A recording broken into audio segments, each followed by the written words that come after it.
ce que Dieu m'a montré. C'était la nuit, je dormais, j'étais chez moi. Et puis, d'un coup, j'ai commencé à avoir mal dans mon cœur. Et je me suis réveillée. Et puis, tellement j'avais mal, j'ai voulu réveiller mon père pour qu'il puisse prier pour moi. Et puis, je me suis sentie tellement mal que j'ai pas pu l'appeler. Et puis, je me suis comme évanouie. Et j'ai vu mon âme sortir de mon corps. J'ai vu mon âme sortir de mon corps, je me suis vue allongée dans le lit comme j'étais. J'ai vu ma sœur qui dormait à côté de moi. Et là, j'ai vu mon âme s'élever.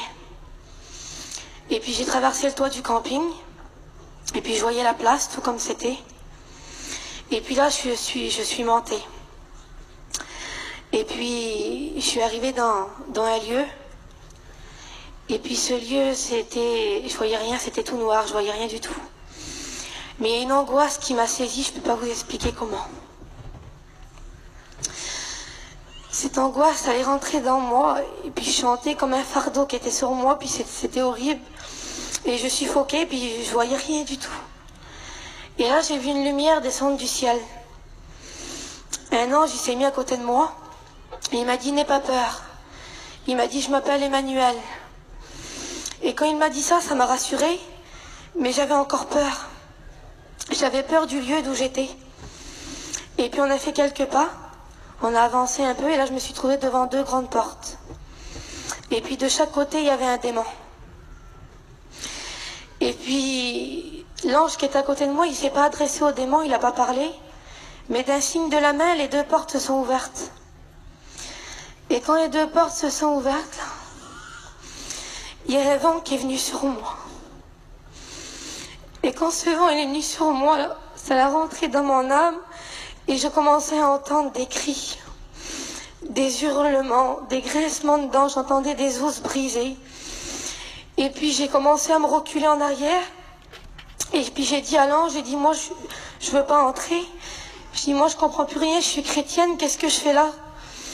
Et puis l'ange il m'a dit non, il dit tu ne fais pas partie de ce lieu, mais il faut que tu vois pour que tu leur dises. Et puis malgré moi, j'ai entré dans ce lieu. Et puis j'ai commencé à avancer. Et puis là, à ma droite, il y avait un bassin. Et il y avait des milliards de vers. Des milliards et des milliards de vers. Et dans ces vers, il y avait des personnes. Il y avait des personnes, il y avait des hommes, des femmes, je ne pouvais pas voir leur visage. Et puis ces personnes, ils étaient en train de se faire dévorer par les vers. Et puis ils souffraient le martyre, je ne peux pas vous expliquer comment, c'était horrible. Et quand je voyais ça, je demandais à Dieu de partir parce que j'en pouvais plus, je voulais pas rester. Et le Seigneur me répondait que je voulais que je voyais ça pour que je vous le dise à vous, au peuple. Et puis il y avait des personnes qui disaient Seigneur, si seulement j'aurais su, si j'aurais su. Et il y avait des démons à côté d'eux qui disaient mais tu le savais qu'il y avait un paradis, tu le savais qu'il y avait un enfer. Mais tu as choisi de venir ici. Et j'ai continué à avancer. Et il y avait plusieurs compartiments. Il y avait pour ceux qui aiment l'alcool. Il y avait pour ceux qui disent des mensonges. Il y avait les drogués. Il y avait vraiment beaucoup de compartiments. C'est très trop lent à expliquer. Et ces personnes, ils avaient tous des châtiments. Et Seigneur, c'était vraiment horrible. Et puis le Seigneur me répétait à chaque fois, il faut que tu vois ça pour que tu leur dises. Et puis j'ai continué à avancer, à avancer. Et à un certain moment, tellement que je voyais de l'horreur, j'ai demandé au Seigneur de partir. J'ai dit, Seigneur, je sens que je vais mourir. Je sens que je vais m'arrêter ici. Et le Seigneur, il me disait non. Il dit, c'est moi qui tiens ma vie entre tes mains. Il dit, si je te montre ça, c'est parce que tu es assez forte et c'est pour que tu leur dises.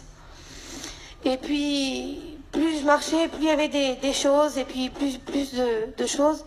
Et à un certain moment, j'ai demandé à Dieu de partir. Et le Seigneur, il m'a dit, on va partir, on va quitter ce lieu. Mais si je t'ai montré ça, encore une fois, me le répéter, c'est pour que tu leur dises. Et puis là, je me suis élevée. Et puis je suis partie. Et puis je voyais, en bas, il y avait des millions de personnes. Et puis je suis partie. Et là, je me suis retrouvée dans un endroit, c'était tout blanc. Il y avait 2 grandes portes encore devant moi. Ils étaient en or, ils étaient ornés de pierres précieuses. Et puis, de chaque côté, il y avait un ange. Et là, le Seigneur, il n'a pas parlé non plus, puis les deux portes se sont ouvertes. Et là, à ma gauche, il y avait un jardin. Et il y avait des tonnes de fleurs. Et puis le Seigneur me montrait certaines fleurs que c'était pour la table des noces. Et puis il m'a dit, viens, continue à avancer. Et puis je m'en allais du jardin. Et il y avait des portes. Et sur les portes, il y avait certains noms des apôtres. Il y avait Moïse, Abraham. Et quand je voyais ça, je me précipitais, je voulais ouvrir les portes. Et le Seigneur, il me disait, non, tu peux pas. Il dit, tu les verras, mais pas maintenant. Il se repose. Et j'ai continué à avancer, puis il y avait une autre porte, il y avait marqué lieu de repos. Et je ne pouvais pas y entrer non plus. Et j'ai continué à avancer, puis là je suis arrivée dans une salle, c'était la salle des prières. Et puis là, il y avait des tonnes et des milliards de vases. Et il y avait par ordre alphabétique tous les noms des personnes. Et puis je voyais tous ces vases, et il y avait des vases qui étaient tout éclairés, et des vases qui étaient tout ternes. Et je demandais à Dieu, j'ai dit, Seigneur, pourquoi il y en a qui sont éclairés, pourquoi il y en a qui sont ternes? Et le Seigneur, il me disait, tu vois, ces vases, il prendait un vase qui était pas éclairé, il dit, c'est mes enfants, ils m'appartiennent, mais ils ne me prient jamais. Il y avait des personnes qui priaient jamais Dieu. Et comme il disait ça, je sentais que le Seigneur, il avait de la peine. Et puis il disait, c'est mes enfants, mais ils ne me prient pas. Ils ne me demandent jamais rien, ils ne me prient jamais. Et il prenait un autre vase, et ce vase-là, il était à demi allumé, et puis demi éteint. Et puis il dit, ça, c'est mon enfant aussi, mais il me prie seulement comme il a le temps. Il ne prend pas le temps de me prier. Il me prie seulement quand il a besoin. Il fait que me demander, il ne me remercie jamais. Et même quand je lui accorde, il ne me remercie pas, il redemande. Il dit, mais pourtant, ce sont mes enfants. Et puis là, il prenait un vase, et là, ce vase-là était tout éclairé. Et il dit, ça, c'est mon enfant. Il dit, il me prie constamment. Il prend le temps de me prier. Même quand il est occupé, il s'arrête et il me prie. Et quand il disait ça, Seigneur, je sentais qu'il avait de la joie, que ça lui plaisait de parler de ces enfants-là. Et puis je disais à Dieu, je dis, Seigneur, y a-t-il des prières plus importantes que les autres? Est-ce qu'il y a des prières que tu entends plus que les autres? Ou est-ce que tu en entends 20 000 aujourd'hui ou 20 000 demain? Je lui demandais comment ça se passait. Et le Seigneur, il me disait non. Il disait que toutes les prières, ils avaient de l'importance à ses yeux. Peu importe la prière qui est élevée vers moi, je l'entends et je prends soin de l'écouter. Et il disait, peu importe que ce soit la prière du cœur, même qu'elle n'est pas sortie encore de la bouche, je la connais. Il dit seulement la pensée que vous avez et que vous ne l'avez pas encore dit, je la connais. Dans vos prières, je sais s'il y a de la colère, s'il y a de la tristesse, s'il y a de la peur, s'il y a de l'angoisse. Il sait tout. Et il m'expliquait, et puis je dis, Seigneur, quelle grandeur que tu as. Il disait qu'il connaissait tout, il entendait toutes les prières à la fois, il était partout à la fois. Et puis, d'un coup, il prenait un vase, mais quand il prenait ce vase, le nom il s'effaçait, je voyais pas c'était qui. Et il prenait ce vase, et il était tout éclairé. Et puis là, il disait, regarde. Et quand il prenait ce vase, il déversait. Je voyais comme de l'huile qui descendait sur la terre. Et là, il y avait toute cette huile à rentrer dans un foyer. Je ne le voyais pas non plus, je sais que c'est un foyer. Et quand cette bénédiction a rentré dans ce foyer, j'entendais merci Seigneur, alléluia. Et j'entendais que ces personnes, ils priaient encore plus Dieu. Et ils disaient, il était temps que la bénédiction arrive pour ces personnes. Il disait que les prières qu'on lui adresse, il les renversait à un certain moment à lui en bénédiction pour nous. Et puis je disais, Seigneur, pourquoi des fois tu mets du temps à répondre? Pourquoi des fois, Seigneur, c'est lent? Pourquoi tu ne réponds pas tout de suite? Et le Seigneur, il disait, mon temps et le vôtre, c'est pas le même. Il disait, mes circonstances et les vôtres, c'est pas les mêmes. Et puis, j'ai sorti de cette salle, et j'ai été dans la salle des dîmes. Et là, c'était tout des coffres, des milliards de coffres. Et c'était encore une fois par ordre alphabétique, il y avait des milliards de noms. Et puis, c'était pareil, les coffres étaient éteints et d'autres qui étaient allumés. Et puis, quand je voyais ces coffres, je croyais tout comprendre. Et puis, je disais, Seigneur, le coffre là, je dis, c'est quelqu'un qui donne beaucoup, puis lui qui donne pas beaucoup. Et le Seigneur il me disait, non, tu te trompes. Et puis Seigneur, je ne comprends pas. Et le Seigneur, il prenait un petit coffre et il était tout éclairé. Et il disait, tu vois, cette personne-là, il dit, elle donne ce qu'elle peut. Elle le fait de tout son cœur. Même si elle donne pas beaucoup, elle le fait comme elle peut. Mais elle le fait avec son cœur. Il dit, et ça m'est agréable. Et puis, il prenait un autre coffre qui était éteint.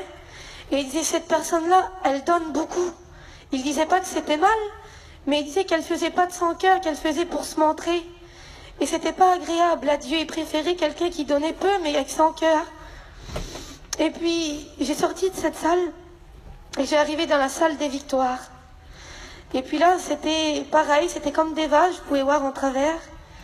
Et puis, je voyais pas les personnes, mais je voyais des baptêmes, je voyais des mains qui se levaient. Et puis, je demandais à Dieu, je dis, Seigneur, c'est quoi ça? Et le Seigneur, il me disait ça, c'est toutes les victoires que vous remportez avec moi. Il dit, c'est noté ici. Et puis, la salle, elle n'avait pas de fin. Et puis, je dis, Seigneur, je dis, elle n'a pas de fin, cette salle. Il dit, mais avec moi, les victoires n'ont jamais de fin. Et puis, quand il disait ça, je comprenais vraiment la grandeur de Dieu. Et puis dans un des vases, je me voyais à moi. Et je dis, Seigneur, je suis là, moi, pourquoi je suis là? C'est quoi? Et le Seigneur, il me disait le jour, la date, le lieu, l'endroit, il me disait tout. Il dit, tu te rappelles quand tu avais de la haine et que je t'en ai délivré? C'était une victoire. Il dit, c'est noté ici. Et puis, j'ai dit, Seigneur, pourtant c'était mon âme qui était là-bas, mais ça me bénissait. Et puis quand j'ai sorti de ce lieu, j'ai vu un ange qui était de dos. Et devant lui, il avait un livre. Et devant lui, il y avait des anges qui faisaient aller-retour de la terre au ciel.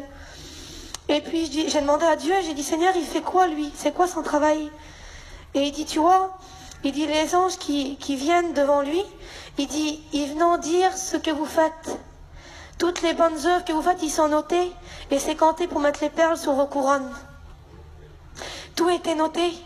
Et puis les anges y venaient, ils disaient à l'ange y notait, selon nos œuvres, ils mettaient pour mettre les perles sur nos couronnes. Et puis là, j'ai entré dans la salle, et là, c'était tous les couronnes. Il y avait des milliards de couronnes. Il y en avait qui étaient ornées de diamants, puis il y en avait qui c'était toutes simples. Et puis, je voyais un ange qui les faisait. Et le Seigneur, il me disait, tu vois, il dit, bientôt, je vais revenir. Il fait toutes les couronnes, là, ils sont presque tous finis. Il n'y aura pas une couronne en plus, il n'y aura pas une couronne en moins. Il fait, bientôt, je reviens. Et j'ai sorti de cette salle encore, et j'ai entré encore dans une autre salle. Et là, c'était tous les vêtements blancs. Et j'en voyais, et il y avait un ange qui était en train d'en faire. Et là, le Seigneur, il me disait, là, c'est la même chose. Il dit, il n'y aura pas une robe en moins, il n'y aura pas une en plus, tout est compté. Il dit, bientôt, je vais revenir. Et puis, j'ai encore sorti de cette salle, et là, c'était la salle où il y avait les ceintures. Et il y avait encore des tonnes de ceintures. Et puis, il me disait encore la même chose, bientôt, je vais revenir. Il n'y en a pas une en moins, pas une en plus. Tout est compté. Et j'ai sorti de ce lieu, et je me suis mis... Et puis, j'ai commencé à avancer, puis j'entendais des bruits de chevaux. Et puis, j'ai dit, Seigneur, c'est quoi ça? Et il me disait que c'était les cavaliers de l'Apocalypse, qu'ils étaient prêts. Et je voyais, et comme il m'a dit ça, le Seigneur, je voyais comme un trou dans les nuages. Et il y avait tous des anges autour. Et ils avaient toutes les trompettes sur leur bouche. Et il me disait un seul mot de moi, et c'est fini.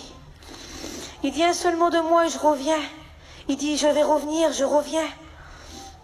Et quand il disait ça, je voyais la table. La table, elle était préparée. Je voyais des anges qui préparaient. Et il y avait des couverts, vous savez, un plat, un couteau, une fourchette. Il y en avait que ça faisait longtemps qu'ils étaient là, et les anges mettaient juste de l'ordre. Et il y en avait qui avaient des couverts qui se rajoutaient. Et j'ai demandé à Dieu pourquoi. Et le Seigneur, il me disait que il y a des personnes qui, à longtemps que leur place, elle est préparée. Et puis que le Seigneur qui revient, puis leur place, elle est déjà préparée. Et il y en avait qui se rajoutaient. C'était ceux qui acceptaient Dieu, qui se baptisaient, ben leur place, elle était préparée, les anges, ils mettaient leur couvert. Et puis vraiment, quand il disait ça, je comprenais la grandeur de Dieu. Et puis il disait que, et puis il me disait ça, puis à un certain moment, il m'a montré, au milieu du ciel, il m'a montré la terre, et il disait, regarde. Et quand j'ai regardé, moi, je voyais comme des petites fourmis, je voyais pas bien. Et la terre s'est approchée de moi. Elle s'est rapprochée. Et là, je voyais comme des personnes, je ne pouvais pas voir leur visage. Et le Seigneur, il disait, regarde. Et il disait, s'agit-il ainsi pour moi? S'agit-il ainsi pour mon retour? Et je voyais des personnes qui étaient préoccupées, ils étaient agités. Et puis le Seigneur il me disait non. Il dit, ils se préoccupent comme ça pour le monde, pour leurs affaires. Il dit, ils pensent pas à mon retour. Ces gens, ils étaient préoccupés, pas pour le retour de Dieu, mais pour leurs affaires matérielles. Et puis il disait que la paresse s'était emparée d'eux. Il dit, regarde, c'est mes enfants, puis la paresse s'est emparée d'eux. Il dit, même dans les réunions, je voyais des salles, je voyais pas les personnes, je voyais pas le serviteur, mais je voyais que le serviteur, il disait Amen, et que sur 1000 personnes, je voyais 30 personnes qui disaient Amen. Et il disait, regarde, la paresse s'est emparée de mes enfants. Et puis, je voyais la grandeur de Dieu, il m'a expliqué des choses, ce serait trop long à expliquer, je peux pas tout vous dire, mais Dieu connaît tout. Je vous le certifie que la moindre chose, même à l'instant que je vous parle, je le sais qu'il est en train d'enregistrer, qu'il est en train de regarder dans vos cœurs. Et puis le Seigneur me disait que même les prières des cœurs, le soupir, il connaissait et qu'il savait tout. Et puis au dernier moment, le Seigneur, j'ai dit à Dieu, j'ai dit Seigneur, je ne veux pas retourner chez moi. J'ai dit j'aime mes parents, j'aime ma soeur, j'aime ma famille, mais je ne veux pas retourner. J'ai dit, garde-moi ici, donne-moi le plus petit des travails qu'il y a, et je reste ici. Et le Seigneur, il m'a dit non. Il m'a dit, si je t'ai montré ça, c'est pour que tu leur dises. Et puis j'ai dit, d'accord Seigneur, alors je leur dirai. Et là, le Seigneur, c'est comme si qu'il m'a poussé avec ses mains, et j'ai tombé en bas du ciel. Je suis partie à une vitesse, je ne peux pas vous dire comment, j'ai tout retraversé des univers. Et là, j'ai re-rentré dans mon corps. Et quand j'ai rentré dans mon corps, j'avais mal partout, j'ai pas pu rendormir parce que j'avais peur. J'avais pas peur du paradis, mais j'avais peur de l'enfer. Je peux pas tout vous expliquer, ce serait trop long. Mais ce que j'ai vu, c'était horrible. Et j'avais peur, je me suis pas endormie. Et les jours à venir, je demandais à Dieu la paix parce que je pouvais plus dormir. Et j'ai mis du temps à expliquer à mes parents, à chaque fois que je disais, mon père, ma mère, il faut que je vous explique ce que Dieu m'a montré. Je pleurais du matin au soir et je pouvais pas expliquer.